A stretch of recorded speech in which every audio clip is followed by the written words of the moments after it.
So my subject after that of Mauro is much more arid and a bit too technical, although it's basic to the process of life. And it's about 40 years that I work in this molecule, in the mRNA molecule. You know, when we started to work, we barely knew what was mRNA. A lot of its sequences were not known. Now, obviously, there is a huge array of RNAs of different functions that contribute to the modulation of gene expression. I am going to focus in this process where a transcript that have, you know, the non-coding region, one exon, intron, another exon, intron, another exon. This process called splicing is the one that moves from the original transcript, removing the introns to the messenger RNA that then goes to produce proteins. We have been interested in this process for many years, and what we have been focusing is, apart from the mechanism that I will introduce briefly, is on its role in generating genetic disease. So splicing is a very complex process. The spliceosome is a protein and small RNA complex of around 100 different proteins and tens of small RNAs, and is all focused in recognizing the ends of the introns and defining the exons in a way that the whole process of recognition is done more or less at the same time that is transcribed, and the exons are finally joined together, leaving a continuous reading frame for the ribosome to read the protein. This process, I said, one can do it as simple as you want, but needs a lot of help. I mean, the only recognizable sequence in the intron-exon junction is this AG. All the rest are very degenerate, so there is very variable. And on the other side is this GU. So it needs a lot of accessory signals to define the exons precisely. And all these are called exonic splicing enhancers, silencers. All these sequences of the RNA interact with proteins that are splicing factors. There are also intronic silencers and enhancers. Being so complex and so widespread, the signals, you can imagine that any change in the genome could be potentially a splicing mutation. And that is what it happens. We are going to see in a minute. Splicing not only finishing constitutive splicing, but also there is alternative splicing. That is a process that permits some variability on the amount of proteins that you can produce from a single gene. For example, alternative splicing can either skip one whole exon, include it or not. So you have two proteins, one will contain this amino acid sequence, one will not. It could finish the protein at different places, and for example, immunoglobulins use this mechanism to be membrane bound or soluble. Could change the splice sites, could retain the introns, or as we are going to see as well, there are a very fine type of regulation where in one stage of development you have one type of exon and in the other another in the same place, and that's mutually exclusive. Or this one is in, or this one is in, never both together. So this can give to the proteins different properties. For example, if an alternative splicing changes the surface of the receptor at the place where the ligand will bind, you will have an event or you will block the event. So you can modulate when you don't want this activation to happen anymore, changing the receptor.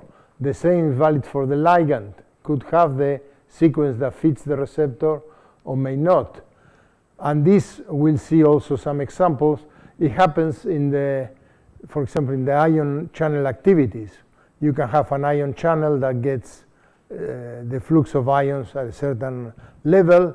By interaction with the receptor, you can change the splicing and you get more flux of ions, or you can change it the other way around and get closure of the channel. So all these phenomena can be modulated by splicing, alternative splicing. Also, alternative splicing is very important as a substrate for evolution.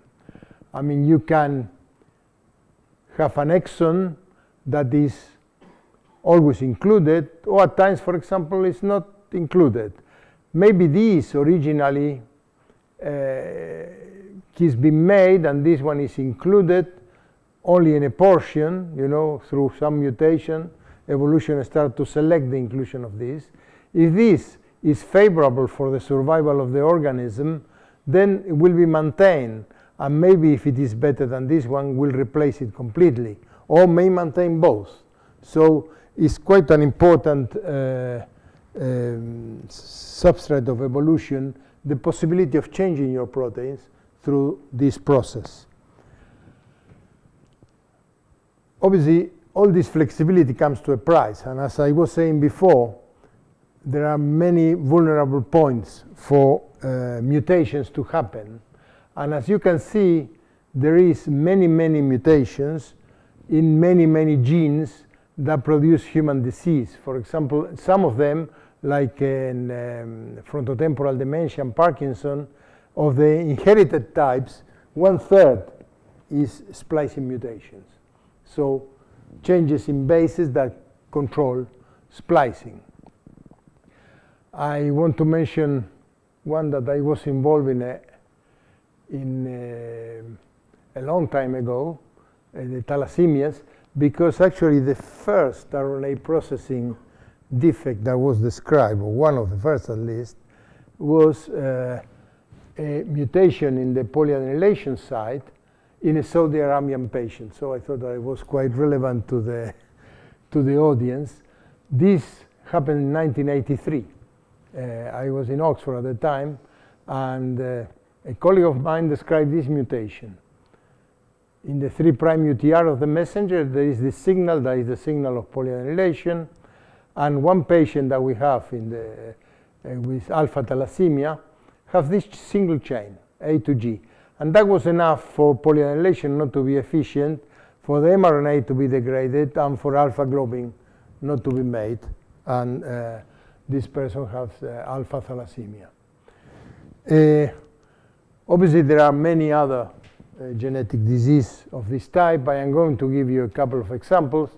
One is cystic fibrosis that you can see, well, you can classify in two broad categories. One that is classic with all the full symptoms, pulmonary symptoms, intestinal, pancreatic symptoms, azoospermia, etc., bronchiectasia. Others just with one, monosymptomatic almost. Maybe have some pulmonary problems, maybe have some, but almost all of them have, for example, male sterility. This type of disease correlates with a funny polymorphism in the genome that is found around an exon called exon 9 of the CFTR gene, in where this red dot is. So in the 3' splice site, so in a place that is not coding for protein at all, there is this run of UGs and Us. No? The Us are normal in that region. It's the polypyrimidine tract that is the classic signal for 3' splice site recognition. The UG is unusual, probably the result of some transposon that hit there during evolution. And when these UGs are very long and the Us are very short, practically no proper cystic fibrosis protein is made, CFTR protein. And all of it skips this exon and is not active. So in this situation, for example, this patient here, that we described one, is quite extraordinary because didn't have any mutation in the gene, but had fully blown cystic fibrosis. In this category instead, that are here with a high proportion of skipping, are those with non-classical symptoms. So with azoospermia, for example, or bronchiectasia, but not pancreatic problems, and so on. This we described many years ago, but it was the start of another work that, because we studied that sequence there and what was binding to it, and we found that there was a protein that was binding to it called TDP43 that mediated the inhibition of the 3' splice site recognition. This protein, well, until 10 years ago or even less, was just a splicing factor. But now, because discovery on the neural system that we are going to see in a moment, it's a protein that has been studied a lot and has a wide array of functions.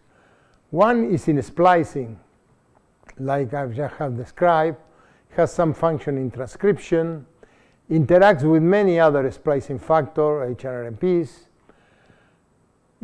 is part of the process of the drosha in the synthesis of some microRNAs, not all of them. It has a self-regulation of its level, so the level has to be very tightly regulated and is regulated by itself, binding to its own transcript. It has to do with mRNA transport, also along exons, and maybe also involved in messenger stability. It's a very insoluble protein and has some characteristics that make participate a lot on stress granule formation, and actually in some aggregates that form, particularly in pathological situations. These aggregates are critical for neurodegenerative disease like amyotrophic lateral sclerosis and frontotemporal dementia. In fact, 7 years ago, neuropathologists finally identified the inclusions that you could see in the brain of patients with amyotrophic lateral sclerosis and frontotemporal dementia. And these inclusions are inclusions of the TDP43 protein. When these inclusions are big enough, the nucleus of the neuron is empty of the protein. And so there is a lack of function, probably, that is causing the disease. You are going to hear more about this in 2 other talks during the meeting, one this afternoon and one tomorrow. I wanted just to present this. From splicing, we ended up in neurodegeneration.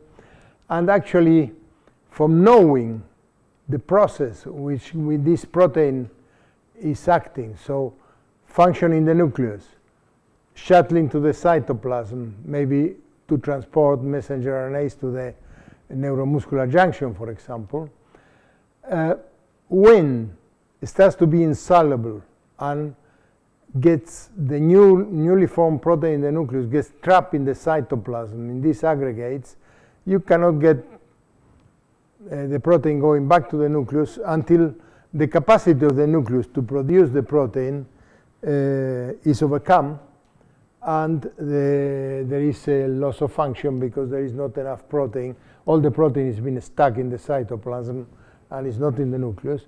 When this loss of function happens, you get degeneration, for example, of the neuromuscular junction.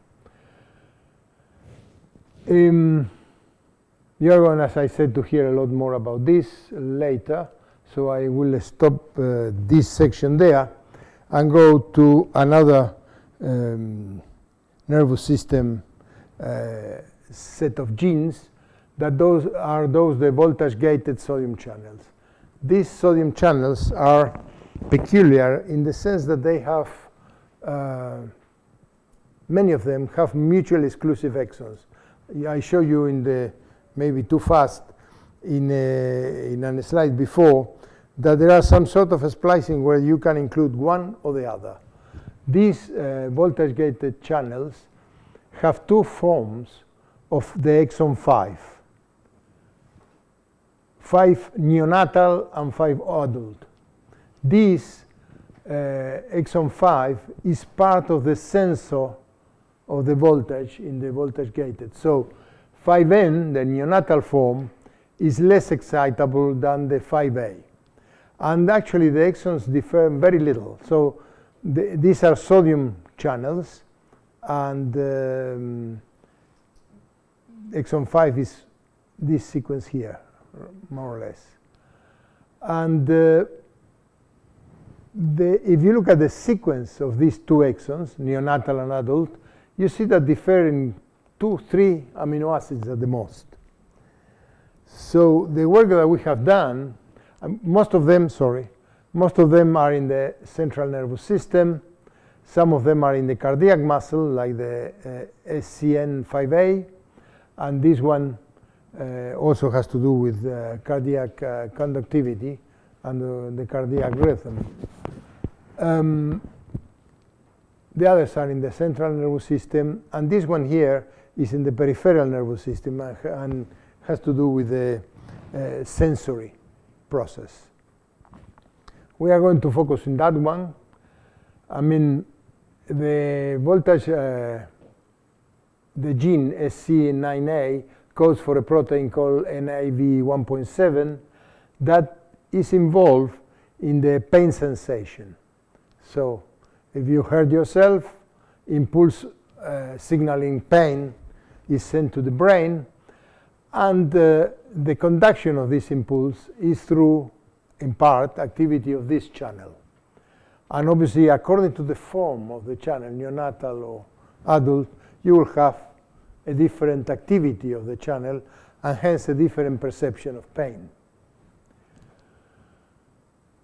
There are several genetic diseases that could cause increased pain, some paroxysmal pain in the hands, foot, in the ocular pain, mandibular pain, and so on.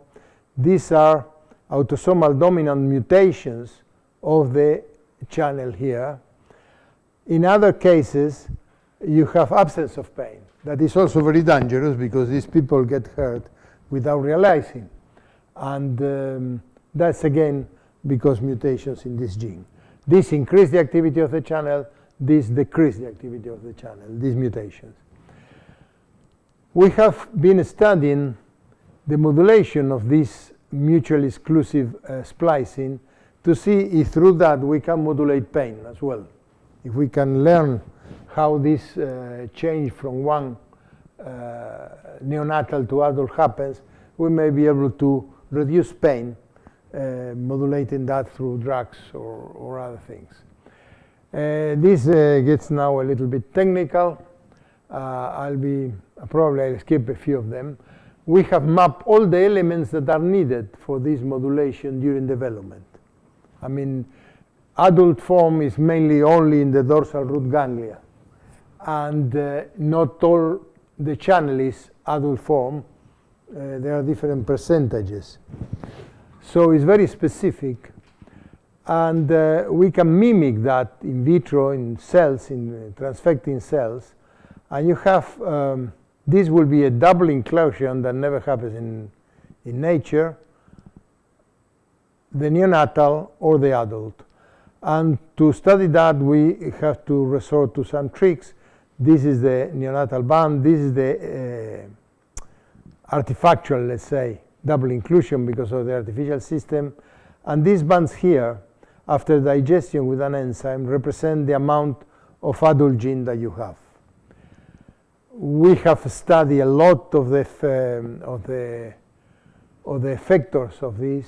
One is a protein called FOX that appears during the development of the nervous system and favors the adult form.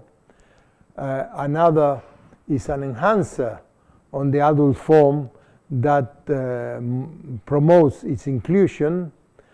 And as you can see, but I am not going to go through the detail on the. And what is very interesting in all of this is that all the channels, not only the 9A that we are studying, but also even the cardiac one, are sensible to the same signals. For example, in this case, we are modulating the inclusion of this one by blocking the enhancer. I told you that this yellow line is an enhancer that helps the inclusion of 5A. If I mutate it or I block it with an antisense morpholino nucleotide, I will get only neonatal or double inclusion. The adult disappears and goes all to the band there. This is the morpholino test. Obviously, there are a lot of, how could I say, protein factors that bind to this enhancer, and that's what we are blocking with the antisense oligonucleotide. And there is not only control through elements in the exons, but also this small intron between one and the other is extremely important.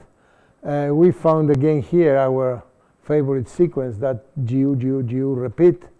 And you can see that if I replace the intron for another sequence, a globin sequence in this case, I lose inclusion, the mutually exclusive splicing, and I get mostly double inclusion. So also the intron has elements that control or modulate the mutually exclusive splicing, and hence the perception to pain.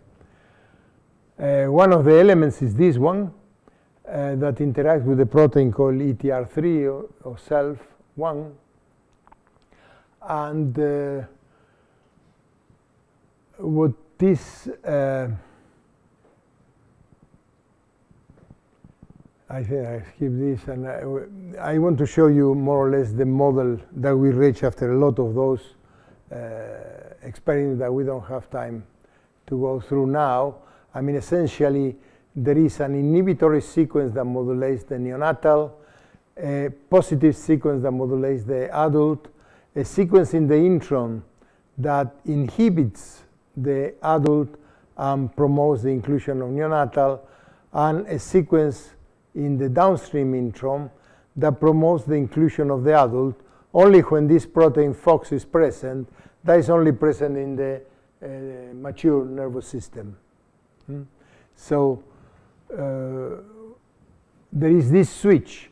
In this case, there is very little of the inhibitor, very little of the enhancer, a lot of this protein, so is favored the inclusion of the N. If you switch to a combinatorial set of factors in the cell that contain more FOX and the proper positive splicing factors for these, and an inhibitor for the 5N, then you get inclusion of the adult. All these levels of proteins are regulated through development, and that's what it can be probably manipulated. We can manipulate it with the antisense oligo, but that's very difficult to deliver. We can do it in vitro, but not as easy to do it in normal neurons. We have had the satisfaction that after we map these elements, some patients with mutations have been described where the mutations that cause the different type of disease are in some of these elements. For example, these 3 mutations are in the element that is the enhancer of the neonatal, so they produce in the inhibitor of the neonatal, sorry. The enhancer is here, the inhibitor is here. These mutations abolish the inhibitor of the neonatal, so they produce practically neonatal inclusion only. And those produce the pain perturbations. I think that that's all. This is my group, and we have collaborations with other people from the group of molecular pathology and from the BTU, and also, not in this case, but you'll see others with the Drosophila group that works in neurobiology. Thank you very much.